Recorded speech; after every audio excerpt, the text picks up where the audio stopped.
Classes. तो दोस्तों कैसे हैं आप सभी? अच्छे हैं? पढ़ाई कैसे चल रही है? बढ़िया। तो दोस्तों आज हम बात करेंगे ग्राफिकल रिप्रेजेंटेशन ऑफ मोशन की गति को ग्राफ में कैसे रिप्रेजेंट करते हैं, इसके बारे में हमें देखना है। और दोस्तों ये जो टॉपिक है बहुत इंपॉर्टेंट है, क्योंकि ग्राफ के क्वेश्चन एग्जाम में आते हैं और इसी चैप्टर से पूछे जाते हैं कि ग्राफ से वेलोसिटी टाइम ग्राफ दे देगा, डिस्टेंस टाइम ग्राफ या त्वरण समय का ग्राफ दे देगा। तो हमें निकालना होता है कि उसका एरिया कितना होगा, उसकी वेलोसिटी और बहुत सारी चीजें होती हैं जो उसमें पूछी जाती हैं। तो दोस्तों चलिए शुरुआत करते हैं। टॉपिक है आपका ग्राफिकल रिप्रेजेंटेशन ऑफ मोशन। और जो पहला पॉइंट आपको पढ़ना है, पहले पॉइंट का नाम है displacement time graph. Displacement time graph, जिसे हिंदी में कहते हैं विस्थापन समय ग्राफ। समझ में आया दोस्तों? पहला ग्राफ जो आपको पढ़ना है डिस्प्लेसमेंट टाइम ग्राफ। अगर हम इसे रिप्रेजेंट करें तो देखते हैं समय को हम एक्स एक्सिस पे रिप्रेजेंट करेंगे और जो विस्थापन डिस्प्लेसमेंट है उसे रिप्रेजेंट करेंगे वाई एक्सिस पे। टी आपका समय है, यस आपका विस्थापन। अब कोई लाइन अगर इस फॉर्म में जा रही है, स्ट्रेट लाइन जा रही है किसी भी एंगल थीटा पर, तो आपसे इसमें पूछा जाता है वेलोसिटी कितनी है, तो आप कैसे निकालेंगे? तो आप क्या करेंगे, पहले आप इस लाइन का स्लोप निकालेंगे। सपोज करिए कोई पॉइंट है आपका, इस पॉइंट से इस पॉइंट का डिस्प्लेसमेंट s2 s1, और जो आपका टाइम यहाँ पे सपोज करिए t1 था, यहाँ पर t2 है, तो समय कितना है डेल्टा t, जिसे लिखते हैं t2 t1। ये समय का डिफरेंस है, ये विस्थापन का डिफरेंस है। तो आप सभी ट्रिग्नोमेट्री में पढ़ा होगा कि tan थीटा की जो वैल्यू आएगी किसके बराबर होगी? tan थीटा की वैल्यू होती है perpendicular by base s2 s1 bye t2 t1। यही आएगा, tan थीटा निकाल लिया। और दोस्तों जो इसका स्लोप tan थीटा होगा यही रिप्रेजेंट करेगा वेलोसिटी को, v = डेल्टा s बटे डेल्टा t। समझ में आया दोस्तों? जो विस्थापन समय का ग्राफ होता है उसका जो स्लोप होगा वही रिप्रेजेंट करेगा आपके वेलोसिटी और वेग को रिप्रेजेंट करेगा। समझ में आ गया? फिर इसमें पूछा जाता है v = del s by del t। अब देख रहे हैं थीटा जो यहाँ पर है, यही थीटा यहाँ पर बनाएंगे, थीटा की वैल्यू सेम होगी। थीटा सेम है मतलब वेलोसिटी सेम है। वेलोसिटी क्या है यहाँ पर? कांस्टेंट। और दोस्तों जब वेलोसिटी कांस्टेंट होती है तो आपको पता होगा एक्सेलरेशन कितना होगा? 0, क्योंकि a की वैल्यू कैसे निकालते हैं? डेल्टा v बटे डेल्टा t। अब जब वेलोसिटी कांस्टेंट है तो कोई चेंज आएगा इसमें? नहीं आएगा। अगर वेलोसिटी कांस्टेंट है तो एक्सेलरेशन कितना हो गया? 0। ये दोस्तों बहुत इंपॉर्टेंट पॉइंट है कि विस्थापन समय ग्राफ में अगर थीटा का मान सेम है तो आपका जो एक्सेलरेशन होगा इसकी वैल्यू हमेशा कितनी आएगी? 0 आएगी। ये दोस्तों इसका पहला ग्राफ था। इसमें और भी ऐसे बहुत सारे ग्राफ आते हैं जिसके बारे में आपको स्टडी करना है, तो पहले से नोट करिए फिर आगे स्टडी करते हैं कि डिस्प्लेसमेंट टाइम ग्राफ में और भी कितने टाइप के ग्राफ बनेंगे। ये तो आपका पहला है, थीटा कांस्टेंट है और यहाँ पे देखिए जो थीटा है इसकी वैल्यू 90 डिग्री से कम है। ये भी आपको दिख रहा है थीटा की वैल्यू 90 डिग्री से कम है। तो इसी तरीके से 4 ग्राफ इसमें और भी बनते हैं जिसके बारे में आपको जानना है, तो पहले से नोट करिए। फिर आते हैं दूसरे ग्राफ पर।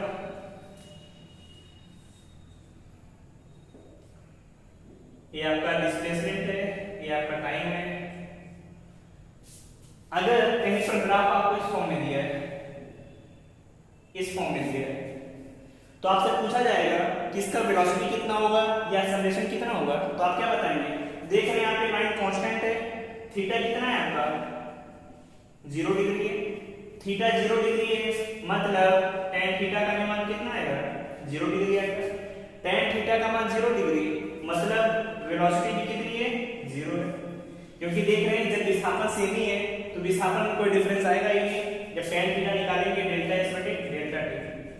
अब जब विस्थापन जो यहाँ पर है वही यहाँ पर, वही यहाँ पर, कोई चेंज आ रहा है? नहीं आ रहा है, मतलब विस्थापन में कोई चेंज नहीं है, इसलिए वेलोसिटी का मान कितना होगा? 0 होगा।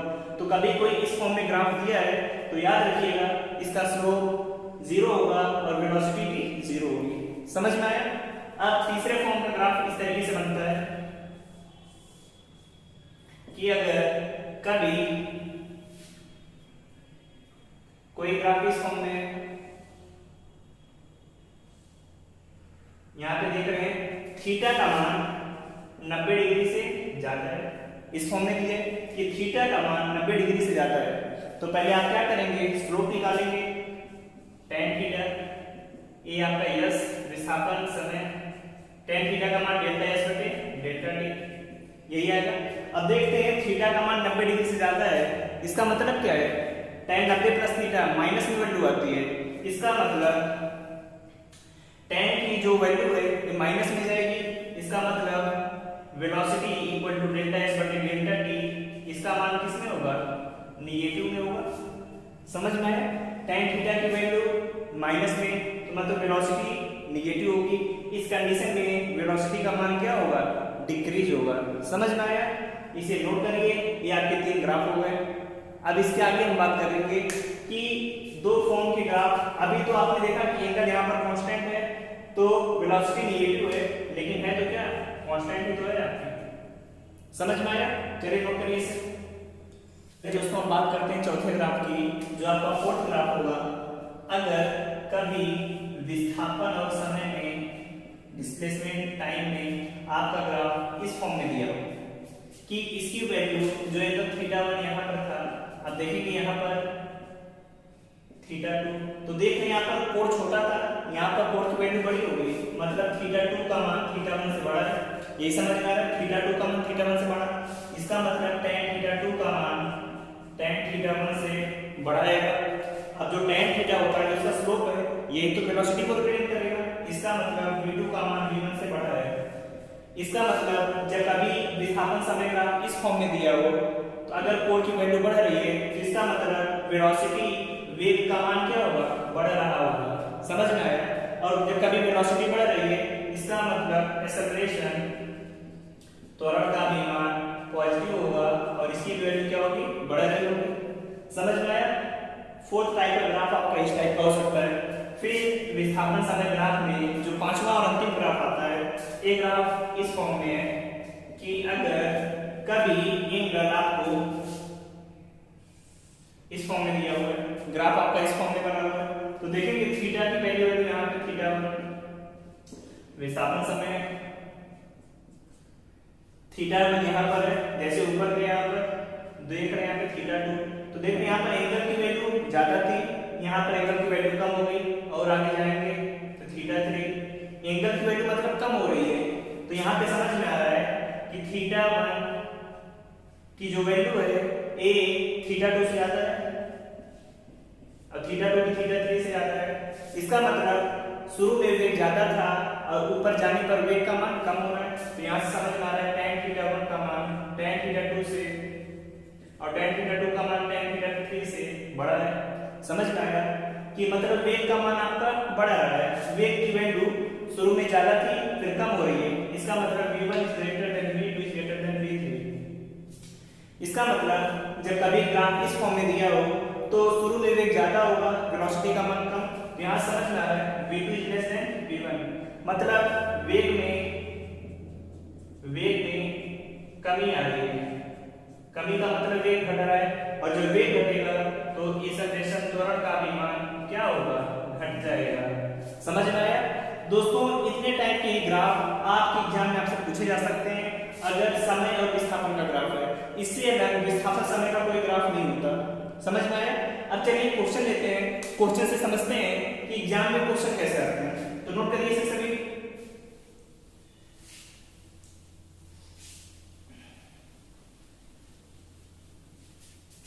चलिए क्वेश्चन बनाते हैं। क्वेश्चन है आपका, ऊपर विस्थापन दिया है, नीचे समय ग्राफ है, इस फॉर्म में कोई ग्राफ आपका दिया हुआ है, समय 0 से स्टार्ट हो रहा है, यहाँ पे 10 है, यहाँ पे 20, यहाँ पे 30, यहाँ पे 10, 20, 30 और यहाँ पर के विस्थापन 10 है, यहाँ पर 20, और पूछा गया पॉइंट वो है ए बी सी। पूछा गया है OA में वेग का मान, AB में वेग का मान, BC में क्वेश्चन में पूछा गया फाइंड वेलोसिटी इन ओए एबी एंड बीसी, मतलब वेग का मान ओए ओबी ओसी एंड बीसी में, इन तीनों में वेग का मान पूछा गया है। कैसे निकालते हैं चलिए देखते हैं। तो पहले आते हैं ओए में। ओए आपका ए वाला पार्ट है ओए। अब देखेंगे यहां से अगर एंगल थीटा लगा है तो एंगल का मान तो सेम है, मतलब वेलोसिटी क्या होगी कांस्टेंट, और जो इसकी ढाल होगी वही वेग को रिप्रेजेंट करेगी। तो यहां से निकालें वेग या वी ओ ए लिखें इक्वल टू tan थीटा। अब देखिए यहां से आकर के लंब कितना है 0 से 20 तक है, तो ए वाली लंबाई 20 और बेस कितना है 10, तो वैल्यू कितनी आएगी 20/10 2 आ जाएगी। मतलब ओए पे वेलोसिटी कितनी है 2 मीटर पर सेकंड, समय आपका सेकंड में होगा और जो डिस्प्लेसमेंट किसमें है मीटर में, तो इतना आ जाएगा। फिर बात करते हैं एबी की। एबी में अभी आप सभी को बताया डिस्प्लेसमेंट कांस्टेंट है, यहां से यहां तक देख रहे हैं, जो विस्थापन यहां पर भी इसका वही यहां पर भी है, मतलब यस एबी का मान जो विस्थापन है कांस्टेंट है। और जब कभी विस्थापन कांस्टेंट होता है तो आप सभी को बताया वैल्यू क्या आती है, क्या आती है वैल्यू, विस्थापन कांस्टेंट है तो वेलोसिटी का मान हमेशा 0 होता है। अभी ग्राफ में आपको बताया था। फिर आते हैं इस वाले ग्राफ बीसी में।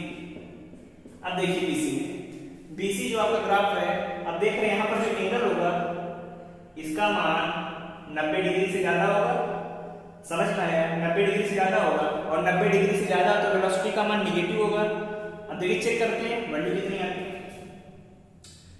Velocity BC equal to tan theta. वेग बराबर क्या होता है कितना डिस्प्लेसमेंट, अब देख रहे हैं यहां पे शुरू में कितना था 20, फिर यहां पे कितना आ गया 0 में आ गया, तो वेग विस्थापन में परिवर्तन कितना हो रहा है 0 - 20। अब बेस कितना है आपका 30 - 20, तो -20/10 -2 मीटर पर सेकंड। समझ में आया कि अगर एंगल 90 डिग्री से ज्यादा है तो विस्थापन का मान -2 मीटर पर सेकंड। पहले तो आपको पहले से पता था कि 90 डिग्री से ज्यादा है तो वेलोसिटी का मान माइनस में आएगा। तो ऐसे ही क्वेश्चन आपके एग्जाम में आएंगे डिस्प्लेसमेंट टाइम ग्राफ पर, और आपको वैल्यू निकालनी होगी। तो समझ में आ गया कैसे क्वेश्चन आएंगे डिस्प्लेसमेंट टाइम ग्राफ में। इससे अगर कोई भी क्वेश्चन नहीं आएगा, यही पूछा जाएगा कि डिस्प्लेसमेंट टाइम ग्राफ दिया है तो कभी अगर ऐसा है तो वेग का मान कितना होगा 0, इस कंडीशन में तो वेग पॉजिटिव होगा और एक्सेलरेशन का मान 0 होगा, इस कंडीशन में भी एक्सेलरेशन 0 होगा लेकिन वेग का मान माइनस में होगा। तो यही सब चीजें आपको याद करनी है। इतना अगर आपको याद है तो बहुत आसानी से आप एग्जाम में क्वेश्चन कर सकते हैं। तो पहला आपका कंप्लीट हो गया डिस्प्लेसमेंट टाइम ग्राफ। अब सभी हेडिंग डालिए विस्थापन समय, अब हेडिंग डालिए वेग समय graph, velocity time graph.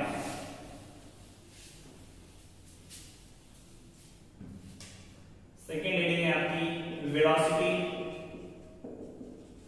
Time graph, जिसे कहते हैं वेग समय ग्राफ।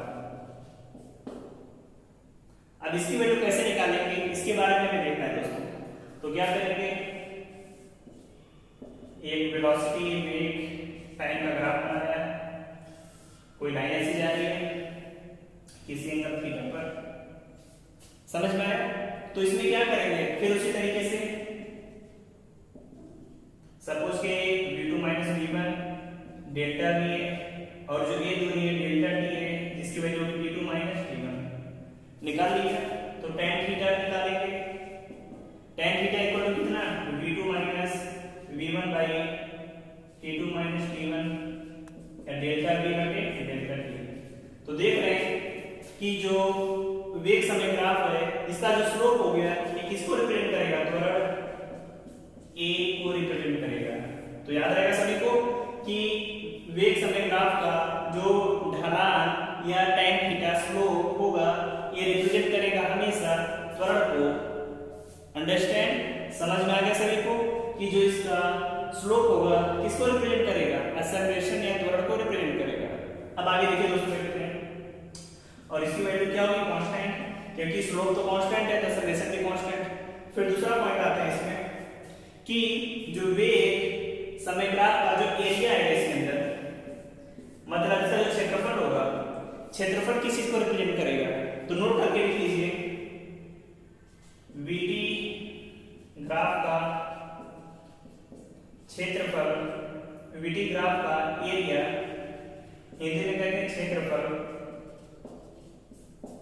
विस्थापन को प्रदर्शित करेगा। याद रहेगा सभी को कि वेग समय ग्राफ का जो क्षेत्रफल होगा किस चीज को रिप्रेजेंट करेगा, विस्थापन डिस्प्लेसमेंट को प्रदर्शित करेगा। ये आपका पहला ग्राफ था, इसे नोट करिए। और भी ऐसे बहुत सारे ग्राफ आते हैं जिनके बारे में स्टडी करेंगे, तो दोस्तों नोट करिए इसे सभी। तो दोस्तों नोट कर लिया आप सभी ने। अब चलिए आगे बात करते हैं। इसमें दूसरी टाइप से 5 ग्राफ बनेंगे जिसके बारे में देखना है। तो पहला ग्राफ आपने देख लिया। दूसरा ग्राफ दोस्तों इस टाइप से आ सकता है, वेलोसिटी टाइम का ग्राफ है।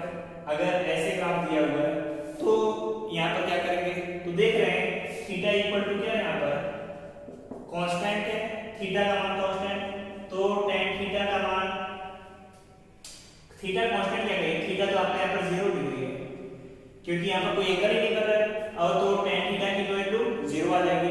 tan थीटा 0 मतलब इसका स्लोप 0, और स्लोप किसको रिप्रेजेंट करेगा, त्वरण a को 0 करेगा। त्वरण मतलब इस टाइप का वीटी ग्राफ में स्ट्रेट लाइन है तो त्वरण 0 होगा। त्वरण 0 का मतलब क्या है, वेलोसिटी कांस्टेंट हो जाएगी। आपका जो वेग होगा ये क्या होगा, नियत होगा। समझ में आया?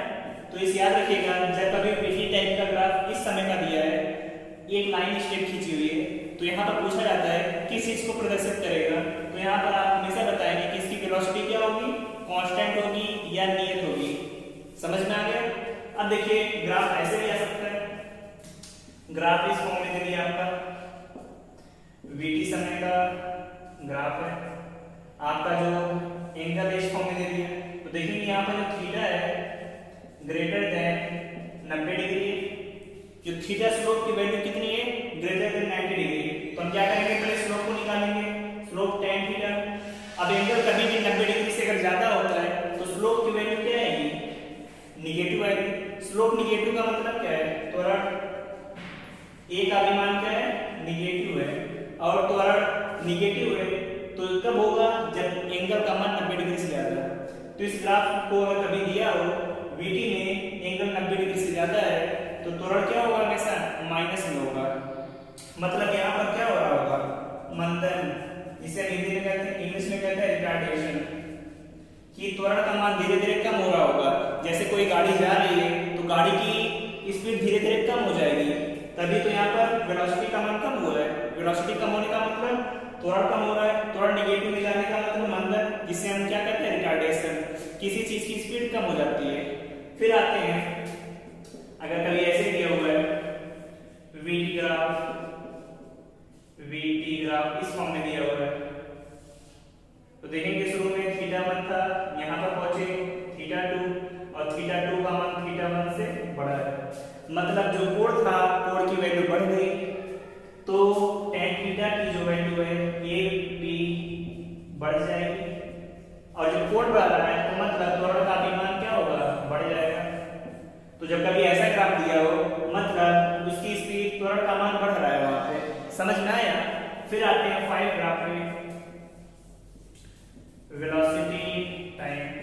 अब पांचवें ग्राफ में क्या हो जाएगा, इस फॉर्म में यहाँ पे देखेंगे एंगल थीटा 1 ज्यादा था, यहाँ पर पहुंचे थीटा 2, यहाँ पर थीटा 3, तो देख रहे हैं यहाँ पर कोण का मान घट रहा है।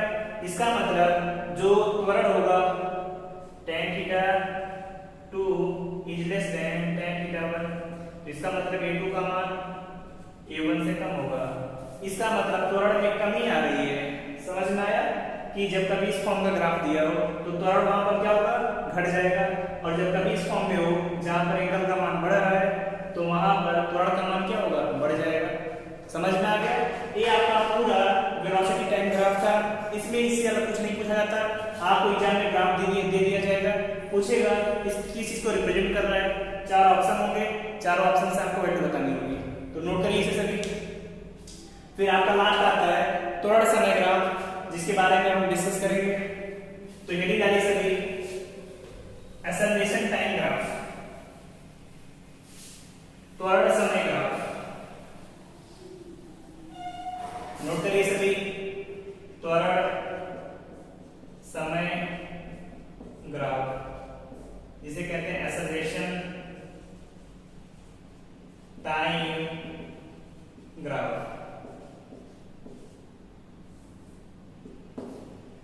अब देखिए दोस्तों, एक्सेलरेशन टाइम ग्राफ में क्या होगा, ये आपका एक्सेलरेशन ए, ये समय टी है। एक्सेलरेशन टाइम ग्राफ में कोई लाइन इस फॉर्म में बनी हुई है, कोई लाइन एक्सेलरेशन टाइम ग्राफ में इस फॉर्म में बनी हुई है। तो देखेंगे यहाँ पर थीटा कोई एंगल पे और थीटा क्या है यहाँ पर कांस्टेंट है एंड थीटा की वैल्यू 90 डिग्री से कम है। तो इसका tan थीटा निकालेंगे, tan theta equal to delta A by delta T. मतलब वेग त्वरण में परिवर्तन बटे समय में परिवर्तन, और जो वैल्यू आती है इसी को कहते हैं जड़। जड़ समझे है कि कहीं पर त्वरण में परिवर्तन हो रहा है, जड़ को इंग्लिश में कहते हैं झटका। ये कंडीशन कभी क्वेश्चन में ज्यादा पूछा तो नहीं आता, बट आप जानते रहिए कि अगर कहीं पर त्वरण समय का ग्राफ दिया है और लाइन कांस्टेंट है, तो जो उसका स्लोप आएगा वो रिप्रेजेंट करेगा जड़ को। जड़ का मतलब होता है कहीं पर अचानक से झटका लगना। अभी रिटार्डेशन में पढ़ा था, रिटार्डेशन में क्या था, गाड़ी जाकर आराम से रुकती थी, स्पीड कम हो रही थी, लेकिन यहाँ पर क्या है, गाड़ी अचानक से रुक गई, ब्रेक लग गया, तो वहां पर क्या झटका लगता है, उसी को कहते हैं त्वरण समय ग्राफ का जड़। समझ में आ गया। अब दोस्तों एक्सेलरेशन टाइम ग्राफ में सिर्फ आपको इतना ही पढ़ना था। अब आगे चलिए कुछ क्वेश्चन डिस्कस करते हैं इसमें, तो नोट करिए सभी दोस्तों, नोट कर लिए इसे। अब दूसरा पॉइंट इसमें आता है कि अगर त्वरण समय ग्राफ दिया है तो इसका एरिया कितना आएगा। तो यहाँ पे नोट करके लिख लीजिए सभी, नोट करके एटी ग्राफ का, एटी ग्राफ मतलब त्वरण समय ग्राफ का क्षेत्रफल एरिया किस चीज को रिप्रेजेंट करेगा, वेग वेलोसिटी को प्रदर्शित करेगा। समझ में आया कि त्वरण समय ग्राफ का जो क्षेत्रफल होगा वेग वेलोसिटी को प्रदर्शित करेगा। ये पॉइंट याद रखिएगा सभी, ये पॉइंट आपको याद है तो आप क्वेश्चन बहुत आसानी से कर सकते हैं। चलिए स्टार्ट करते हैं। ये क्वेश्चन देखते हैं, इसमें कोई त्वरण समय का ग्राफ दिया हुआ है,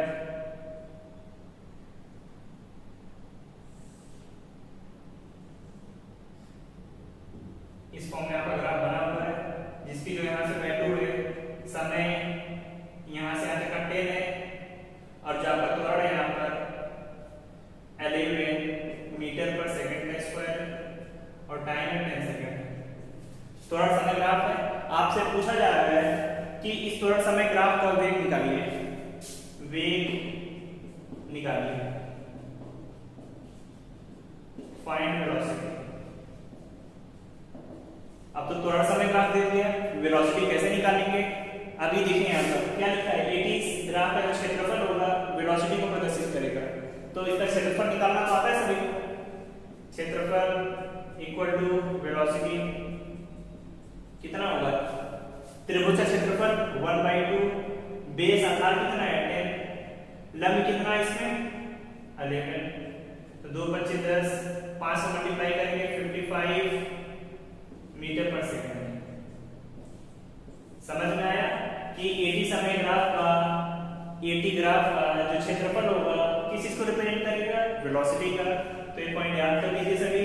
ये था आपका डिटेल में ग्राफ। इससे अलग ग्राफ का कोई भी क्वेश्चन आपसे एग्जाम में नहीं पूछा जाएगा। इतने पॉइंट जितने आपको बताएं आप इन्हें अच्छे से नोट्स बनाइए, प्रिपेयर करिए, और एग्जाम में जितने भी क्वेश्चन आएंगे आप सभी कर सकते हैं। बाई क्वेश्चन की प्रैक्टिस करनी है तो उसे हम नेक्स्ट लेक्चर में आपको प्रैक्टिस कराएंगे। प्लस बाकी आपको जो भी क्वेश्चन के डाउट्स हो, नहीं आ रहे हो, कमेंट बॉक्स में बताइए, उसके बारे में जल्द से जल्द वीडियो बनाकर आपको बताएंगे। तो दोस्तों आप सभी चैनल को लाइक करिए, शेयर करिए, सब्सक्राइब करिए, and all the best, bye bye.